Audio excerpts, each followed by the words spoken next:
खबरदार रहने के लिए चैनल को सब्सक्राइब करें और प्रेस करें बेल आइकन। नमस्कार, आप देख रहे हैं इंडिया टाइम 24 न्यूज़। आपके साथ मैं हूं प्रवीण। राजधानी दिल्ली में चुनाव का बिगुल बज चुका है और सियासी गलियारों में हलचल है। और इस वक्त हम बिजवासन के पूर्व विधायक सत्यप्रकाश राणा के साथ मौजूद हैं। बीजेपी का पुराना चेहरा है और 3 बार ये विधायक रह चुके हैं और इनसे हम बात करेंगे। बहुत बहुत आपको शुभकामनाएं भविष्य के लिए। सबसे पहले तो धन्यवाद। सत्यप्रकाश जी, सबसे पहला सवाल मेरा ये रहेगा, क्या माहौल चल रहा है आपको? जैसे कि 5 साल दिल्ली में केजरीवाल सरकार रही और उसके बाद अब दोबारा चुनाव आ रहे हैं, कैसा लग रहा है आपको? क्या माहौल है, कैसा होगा इस बार? देखिए, मुझे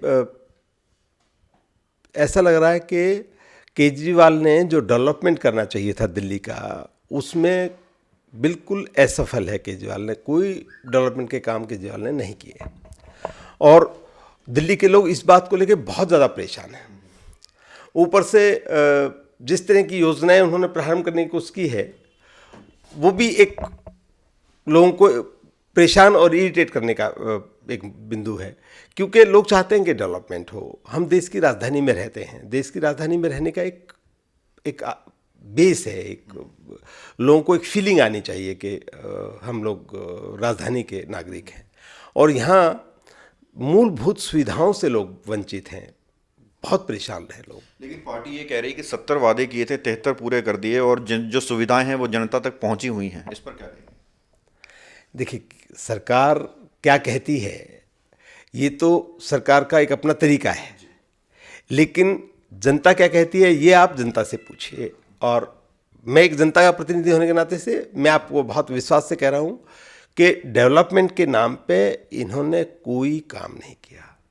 सत्यप्रकाश जी, आपकी अगर विधानसभा की बात करें, विजवासन में जो कैंडिडेट जो विधायक थे आम आदमी पार्टी से, उनको सस्पेंड भी कर दिया गया। उसके बाद जो क्या कुछ स्थिति रही है और क्या कहते हैं लोग आज?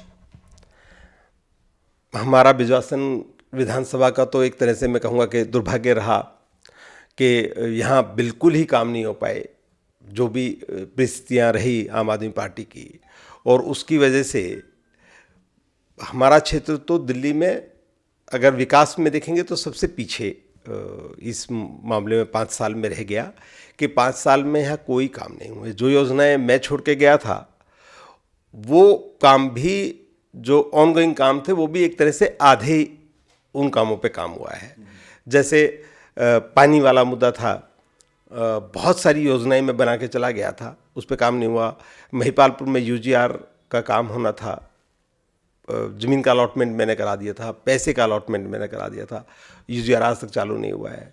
बिजवासन में यूजीआर का था, उसका ज़मीन का अलॉटमेंट मैंने कराया, उसमें पैसे का अलॉटमेंट लगभग हो गया था, उस पर तो अभी काम ही शुरू नहीं हुआ है 5 साल में। तो मैं ऐसा एक भी काम मुझे ध्यान में नहीं आता है जिसको मैं ये कहूँ कि भाई ये काम इन लोगों ने किया। मेरे विधानसभा क्षेत्र में जैसे मैंने कहा है कि पिछले 5 साल में काम नहीं हुए हैं। अगर आप अभी राजनगर में ही देखेंगे, पूरा राजनगर खोद के डाल दिया है। एक रिस्पॉन्सिबिलिटी का भाव होता है काम करने का, एक जिम्मेदारी का भाव होना चाहिए आदमी के अंदर। कहीं पे भी कोई जिम्मेदारी नज़र नहीं आती, कोई आदमी जिम्मेदार है ही नहीं और ठेकेदारों ने गदर मचा रखा है। भ्रष्टाचार अपनी चरम सीमा पे है, बहुत ही गंदा काम यहाँ पे किया है और उसका परिणाम ये होगा आने वाले समय में कि लोग वर्षों वर्ष इस परेशानी से जूझेंगे। लोगों के घरों में पानी मरेगा, नींव में पानी मर जाएगा। अगर आपने मान लो सीवर का कहीं पाइप डाला है और वो उसको ठीक से जोड़ा नहीं है तो उसमें लीकेज होगी। आपने मैन होल बनाया है, मैन होल को ठीक से सीमेंट के साथ में उसको पक्का नहीं बनाया है, उसमें पानी मरेगा, लीकेज होगी। तो ऐसे जिम्मेदारी से काम नहीं किया है, पूरे राजनगर को खोद दिया है। आज पिछले 1-1.5 साल से लोग अपने घर में आने से हिचकते हैं कि मैं अब मुझे घर जाना पड़ेगा, कैसे जाऊंगा, आज कौन से वाली गली से निकलूं। गाड़ियां बाहर लोगों को छोड़ के आनी पड़ती हैं, तो लोग परेशान हैं। तो अब जो चुनाव होंगे, जिस तरह से 5 साल का कार्यकाल रहा, विधायक को सस्पेंड कर दिया गया, जो भी स्थिति रही, अब जनता क्या सोचकर सत्यप्रकाश राणा को वोट दे? देखिए, ये एक विश्वास होता है। जैसे आप कोई ब्रांड की चीज़ें खरीदते हैं तो आपको जब कोई विश्वास होता है तभी आप पर्टिकुलर ब्रांड के ऊपर जाते हैं कि मुझे ये इस कंपनी का ये सामान चाहिए।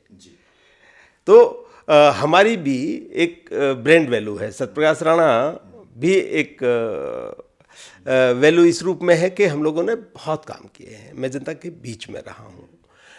मुझे लोगों को ढूंढना नहीं पड़ता था। मैं इतने लंबा समय मैंने राजनीति की है। 93 में मैं पहली बार MLA बना और तब से मैं जनता के बीच में हूँ। यहाँ हमारे यहाँ 1,99,000 वोट हैं। मैं गारंटी से कह सकता हूँ कि 1.5 लाख से ऊपर लोग मुझे पर्सनली जानते होंगे। अनुभव भी एक बड़ा मैटर करता है। हाँ है। 1 लाख लोग ऐसे होंगे जिनके मोबाइल फ़ोन में मेरा नंबर सेव होगा। तो लोग मुझसे डायरेक्ट बात करते हैं। हम डायरेक्ट लोगों की हेल्प करते हैं, लोगों के काम करते हैं। 24/7 365 दिन हम लोगों के बीच में रहते हैं और रात और दिन कभी कोई काम होता है तो हम करते हैं। और इसके अलावा डेवलपमेंट के जो काम पिछले वर्षों में मैंने कराए हैं, चाहे शीला दीक्षित की सरकार थी, लेकिन पूरी दिल्ली में इतने विकास के काम नहीं हुए जितने मैंने कराए। एक और सवाल मेरा ये रहेगा, कार्यकाल का तो आपने बताया कि जितने भी काम किए लोगों को भरोसा भी है आपके ऊपर। जो बीते 5 साल रहे उसमें आप सत्ता में नहीं थे, एक प्रतिनिधि नहीं थे लोगों के, लेकिन फिर भी जनता के साथ कंधे से कंधा मिलाकर चलते थे। इस दौरान कितना सपोर्ट आपने किया है जनता का? पूरी तरह से हम जनता के लिए बने हैं और पूरी तरह से जनता के बीच में हम रहे हैं। कभी एक दिन भी कोई छुट्टी मैंने नहीं की। ये मेरा ऑफिस है तो लगातार मैं इस ऑफिस में यहाँ बैठा हूँ। लोग आते हैं, लोगों की हेल्प हम करते हैं जितनी हेल्प हम कर सकते हैं। बिजवासन में मेरा ऑफिस है, वहाँ पे मैं बैठता हूँ और बाकी पूरे क्षेत्र में हम घूमते रहे हैं और लोगों के बीच में रहे हैं। इस बार कंपटीशन किससे रहेगा? कांग्रेस से रहेगा, आम आदमी पार्टी से रहेगा? देखिए हमारे यहाँ तो मुझे ऐसा लगता है कि बिजवासन विधानसभा क्षेत्र में तो कंपटीशन वाला मुद्दा नहीं है। बिजवासन में मैं अभी लगातार घूम रहा हूँ और जनता का जो प्रेम है और जो विश्वास है उससे लगता है कि हम चुनाव जीतेंगे। चलिए, एक आखिरी सवाल मेरा रहेगा कि जब 8 फरवरी को जनता मतदान केंद्रों पर जाए तो क्या उनको जहन में रखना चाहिए, क्या सोचकर वोट करना चाहिए? बहुत बड़े मुद्दे हैं। राष्ट्र आज एक अलग दिशा में चलने के लिए प्रयासरत है। मोदी जी ने बहुत ही गंभीर तरीके से देश को आगे बढ़ाने के लिए और देश को मजबूती देने के लिए काम किया है। और ये जो दिल्ली का वोट है, ये उस मोदी जी के विश्वास को और मजबूत करने के लिए ये वोट होगा।